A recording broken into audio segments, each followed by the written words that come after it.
የትግራይ ክልል ጊዜያዊ አስተዳደር ፕሬዝዳንት ሌተናል ጄኔራል ታደሰ ወረደ ከሰሞኑ ከመቀሌ አዲስ አበባ ልዑክ መርተው ሲመጡም ህወሓትም አቶ አማኑኤል አሰፋን አብሮ መላኩ አይዘነጋም። በእርግጥ አቶ አማኑኤል አሰፋ በህወሓት ብቻ ሳይሆን በጊዜያዊ አስተዳደሩም ከፍተኛ ስልጣን እንዳላቸው አይዘነጋም። ዋናው ቁም ነገር የአቶ አማኑኤልን ሁለት ቦታ ምክትል መሆን መተንተን አይደለም።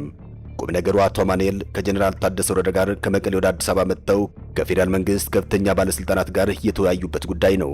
የውይይቱ አጠቃላይ ፍሬ ነገር ጥሩና ስኬታማ የሚባል ነው። በተለይም ጄኔራል ታደሰ በስልጣን ዘመናቸው እንዳሁኑ ስኬት ያለው ውይይት አድርገው የተመለሱበት ጊዜ የለም ሲባል ሰነባብቷል። በህወሓት በኩል ጉዳይ አለኝ በማለት ከጠቅላይ ሚኒስትር አብይ አህመድ ጋር ለመወያየት እቅድ የነበራቸው አቶ አማኑኤል ግን ሳይሳካላቸው ቀርቷል። ይህ በህወሓት ላይ ብስጭት ሳይፈጥር አልቀረም። የብስጭቱ ውጤት መግለጫ ሲሆን በመግለጫው የትዕግስት ምልክት ካለው ትዕግስት ያልቋል ሲል ህወሓት ገልጿል። በሌላ በኩል ግን ህወሓትን የሚቃወሙ ድምጾች በዝተዋል። ተቃውሞው ከረሃቡና ከኤርትራ ጋር ተያይዟል። ከዚህ ቀጥለን እናየዋለን። አብራችሁን ቆዩ።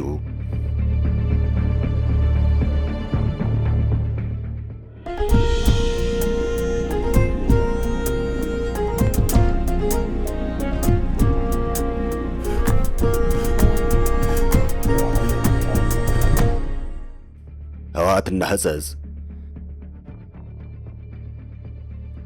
ትግራይ ከጦርነት ወዲህ በቀውስ ውስጥ መሆኗ ይታወቃል። ብዙ ያልዳኑ የጦርነት ጠባሳዎች መኖራቸው እየተዘገበ ይገኛል። ከነዚያ መካከል አንዱ ከተፈናቃዮች ጋር ይያያዛል። ይህም መንግስትና ህወሓትና ስምረትን እንዲሁም ሌሎች ተቃዋሚ ፓርቲዎችና ጊዜያዊ አስተዳደሩን ሊያግባባ አልቻለም። ሁሉም በሚባል መልኩ አንዳቸው በሌላኛቸው ላይ ጣታቸውን ቀስረው በመታየት ላይ ይገኛሉ። በዋናነት ግን ህወሓት ላይ ያነጣጠረው በዝቷል።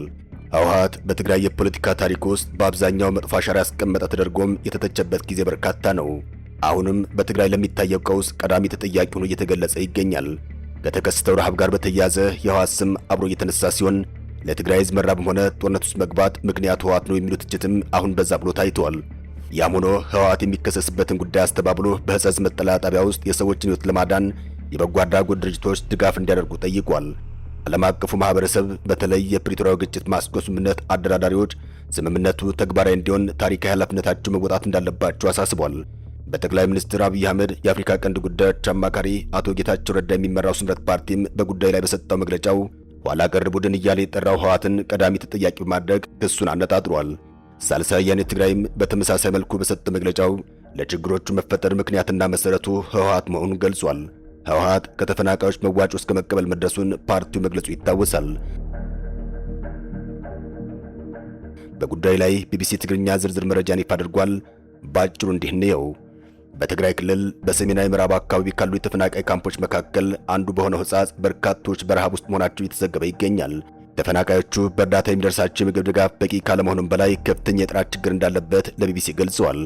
ከ10 ሺህ በላይ ተፈናቃዮች በሚኖሩበት የህጻጽ መጠለያ ውስጥ አዛውንቶች፣ ነፍሰ ጡር እናቶችና ህፃናት በምግብና በሕክምና እጦት ተሰቃይተዋል።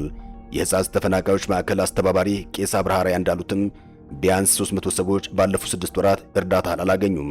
በመጠለያ ጣቢያ ውስጥ የሚገኙ አንዲት እናት ለቢቢሲ ትግርኛ ስለ ሁኔታው ሲያስረዱም አረጋውያን አሉ ጉድኔ የምናየው አንዳንድ ለነፍስ ያለ የሚያመጣልን እንጀራ ደርቆ እርሱም አይበላም፣ በውሃ ነክረው ፈትፍተው ለመብላት ይሞክራሉ ሲሉ ተደምጠዋል። የትግራይ ጦርነት ሲቀሰቀስ ቤተሰቦቻቸው ተበታትነው ወደ ሱዳን መሰደዳቸውን የሚናገሩት እኚህ እናት አሁን ብቻቸውን መቅረታቸውን ይናገራሉ። እዚህ ሰው ሁሉ በረሃብ አንጀቱ ታብቋል ያሉት ተፈናቃዩም ዋናው ችግር ምግብ የሚባል ነገር የለም፣ የሚሰጠው እህልም የሚሆን አይደለም፣ ባለፉት 6 ወራት የሰጡን እህል የሚባል አይደለም ሲሉ የሚሰጣቸው የእርዳታ እህል ጥራት ችግር እንዳለበት ያስረዳሉ።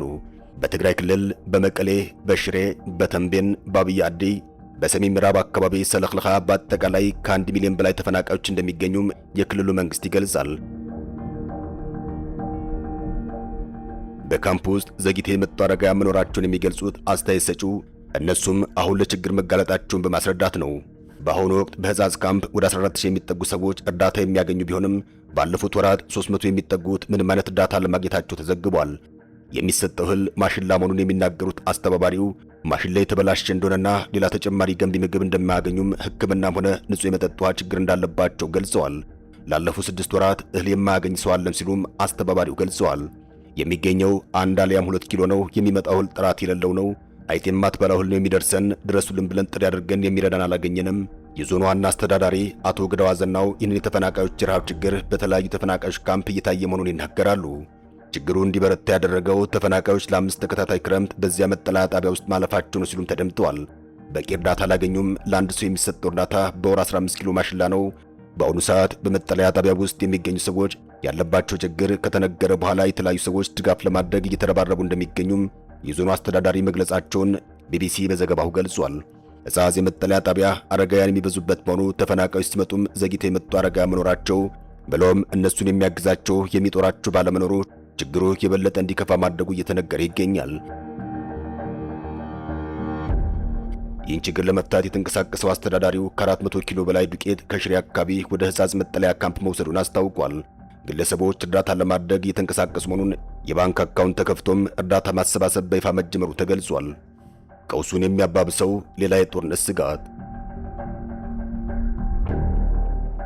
የረሃቡ ክስተት የበርካቶች መነጋገሪያ በሆነበት በዚህ ጊዜ ብዙዎች ህወሓት ህዝቡን ከማዳን ይልቅ ራሱን ለማዳን እየሮጠ መሆኑን በመግለጽ እየተቹት ይገኛል። ስምረት ፓርቲም ህወሓት እያለ የትግራይ ቀውስ ሊቆም እንደማይችል በመግለጫው አመላክቷል። ከዚህ ጋር ተያይዞም ህወሓት ለጦርነት እየተዘጋጀ መሆኑን ተናግሯል። ከመነገርም በላይ ተግባራዊ እንቅስቃሴ ሲያደርግ እየታየ ይገኛል። ኮማንዶ ሲያስመርቅ፣ ወታደራዊ ስምሪት ሲሰጥ ከራርሟል። የረሃቡ ክስተት በስፋት በመገናኛ ብዙሃን መነጋገሪያ ሆኖ እየተዘገበ ባለበት በዚህ ወቅት ህወሓት ወደ ወልቃይትና ራያ አካባቢ ወታደራዊ እንቅስቃሴ በማድረግ ላይ መሆኑን የሚያመላክቱ መረጃዎች ሲወጡ ቆይተዋል። ጠለምት አካባቢ ውጊያ መቀስቀሱን መረጃዎች ያመላክታሉ። ይህ በአጠቃላይ ሲታይ ሌላ የጦርነት ስጋት መኖሩን የሚያረጋግጥ ነው። እስካሁን ድረስ ተደጋግመው ከሚወጡ መረጃዎች መረዳት እንደሚቻለው በሰሜን ኢትዮጵያ ሌላ የጦርነት ስጋት እየታየ ይገኛል። ደም አፋሳሹን ጦርነት ያስቆመው የፕሪቶሪያ የሰላም ስምምነት ሙሉ በሙሉ እየተተገበረ አይደለም የሚለው ወቀሳና ትችት ከሁሉም አቅጣጫ እየቀረበ ያለው እየመጣ ካለው የጦርነት ስጋት ጋር ተያይዞ እንደሆነ ይነገራል። የፕሪቶሪያውን የሰላም ስምምነት ተከትሎም የፌዴራል መንግስትና ህወሓት በተጠበቀው ልክ ሳይስማሙ የሚካሰሱ ሆነው ታይተዋል። የህወሓትና የፌዴራል መንግስት ወቅታዊ ሁኔታ ሌላ ዙር ድርድር የሚያስፈልገው ነው እየተባለ ይገኛል። የጦር ኃይሎች ጠቅላይ ኤታማዦር ሹም ፊልድ ማርሻል ብርሃኑ ጁላ ህወሓት ከፕሪቶሪያ ስምምነት በኋላ የሰራቸውን ትንኩሳዎች፣ ስራዎችና ሴራዎች ወደ ጦርነት ለመግባት በቂ ናቸው፣ ከበቂም በላይ ናቸው ማለታቸው አይዘነጋም። የፕሪቶሪያው ስምምነት አልተተገበረም ከሚለው ትችትና ወቀሳ ይልቅ ሌላ ዙር ድርድር እንዲደረግ ግፊት የሚያደርጉ አካላት ቁጥራቸው እየጨመረ መጥቷል። ይህም ከጦርነት ስጋት የመነጨ እንደሆነ ይነገራል። ዘ ኢኮኖሚስት በቅርቡ ይፋ አድርጎት በነበረው ዘገባው ላይ የኢትዮጵያና ኤርትራ ጦርነት አፍሪካን በሙሉ አደጋ ላይ የሚጥል መሆኑን አመላክቶ ነበር። ዘገባው ጦርነቱ ከኢትዮጵያ አልፎ ለአጠቃላይ ለቀጠናው ጭምር በጣም አሳሳቢና አስፈሪ መሆኑን ያሳየውም አዳዲስ ጥምረቶችና ኃይል አስተላለፎችን በመጥቀስ ነበር። በወቅቱ ከጠቀሳቸው ጥምረቶችና ኃይል አስተላለፎች መካከል የኤርትራ መንግስት፣ የህወሓት፣ የፋኖ፣ የወላና የሌሎችንም ጭምር ነው። አዲሱ የኢትዮጵያ መንግስት መሪዎችና የኤርትራ መንግስት መሪዎች እንዲሁም ተንታኞቻቸው ብለውም የሚዲያ ባለሙያዎቻቸው በብዙ እየተወቃቀሱ ያሉትም ከዚሁ ጋር በተያያዘ ነው። የኢትዮጵያ መንግስት በኤርትራ መንግስት ላይ የሚያቀርበው ክስ በኢትዮጵያ የትጥቅ ትግል የሚያካሂዱና በተቃዋሚነት የሚንቀሳቀሱትን በመደገፍ መንግስትን ለመጣል ብለውም የኢትዮጵያን የውስጥ ሰላም ለማጥፋት በቀጥታና በተዘዋዋሪ ይሰራል የሚል እንደሆነ አይዘነጋም። ይህም በተጨባጭ እየታየ ይገኛል። ኢኮኖሚስትም በዘገባው ላይ የኤርትራ፣ የህወሓት፣ የፋኖና የወላ ተወካዮች በኢትዮጵያ ጎረቤት ሀገር ሱዳን በሚስጥር መምከራቸውን ካመላከተ በኋላም እየመጣ ያለውን ጦርነት ለማስቆም ፍጠኑ፣ ጊዜ አሁን ነው ሲል ማሳሰቡ ይታወሳል። ዘገባው የአሜሪካ ፕሬዝዳንት ዶናልድ ትራምፕን ስም በመጥቀስ የመፍትሄ ሁሉ መጀመሪያ አድርጓቸው እንደነበር አይዘነጋም። የሆነ ሆኖ ግን የጦርነት ስጋቱ አሁንም ባለበት እየቀጠለ ስለሆነ ተጨማሪ ጥሪዎች እየቀረቡ ይገኛል። የቀድሞ የመከላከያ ሰራዊት ጠቅላይ ኤታማዦር ሹም ጀነራል ሳሞራ የኑስ በአዲስ አበባ በተካሄደና በትግራይ ክልል ሰላም ላይ ትኩረት ባደረገ መድረክ ላይ ባስተላለፉት መልእክታቸው በክልሉ ከትግራይ ውጭ ከሆነ የትኛውም ኃይል ጋር የሚፈጠር ጥምረት ዋጋ ያስከፍላል ሲሉ አስጠንቅቀዋል። የቀድሞው ጠቅላይ ኤታማዦር ሹም ጀነራል ሳሞራ የኑስ ይህን ያሉት የህወሓትን ከኤርትራ ጋር ጥምረት መፍጠር በስጋት በመመልከት እንደሆነ ታውቋል። ጀነራል ሳሞራ ህወሓት ከሻዕቢያ ጋር ያደረገው ጥምረት ዋጋ ያስከፍላል ሲሉ አሳስበዋል። የትግራይ ህዝብ ዋጋ ስለከፈለ ይበቃዋል፣ ጦርነት ይበቃል ሲሉም አስጠንቅቀዋል። ጀነራል ሳሞራ የኑስ ከሻዕቢያ ጋር የሚደረግ ጥምረት ለትግራይ ህዝብ ምንም አይነት ጥቅም የለውም በማለት ጽምዶ የተባለው ጥምረት ሲቃወሙ ይህ መጀመሪያቸው አይደለም። ገና ከመነሻው ጀምሮ ከሚቃወሙ መካከል አንዱ ናቸው። ሁሉም ህወሓት ላይ እጃቸውን የቀሰሩት ጥምረቱ በጣም አሳሳቢ ስለሆነ ነው። ዓለም አቀፍ መገናኛ ብዙሃን ሳይቀሩ የህወሓትና የኤርትራ ጥምረት ለጦርነቱ መቀስቀስ ዋና ምክንያት መሆኑን እያመላከቱ ይገኛል። ጦርነቱ ሊቀር የሚችለው ሁለት መሰረታዊ ጥያቄዎች ሲመለሱ መሆኑን ዓለም አቀፍ መገናኛ ብዙሃንና ተቋማት ይጠይቃሉ። አንደኛውና ዋነኛው የፕሪቶሪያ የሰላም ስምምነት ሲሆን ስምምነቱ ሙሉ በሙሉ ተግባራዊ የሚሆን ከሆነ የተፈራው ጦርነት ይቀራል።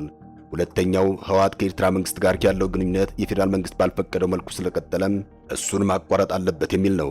ያ ካልሆነ ግን ጀነራል ሳሞራ እንዳሉት ጥምረቱ ጦርነት ከማስቀጠል ውጭ ጥቅም አይኖረውም። ከዚያ ቀደም የተፈጸመው ስህተት የትግራይን ህዝብ ዋጋ አስከፍሏል፣ አሁንም የትግራይ ጦርነት በቃኝ ብሏል ያሉት ጀነራሉም በዋናነት ህወሓት ላይ ትኩረት ያደረገ መልእክት አስተላልፈዋል። ሰላም ለሀገራችን፣ ሰላም ለህዝባችን ይሁን። አበቃን። ሰናይ ጊዜን ተመኘን።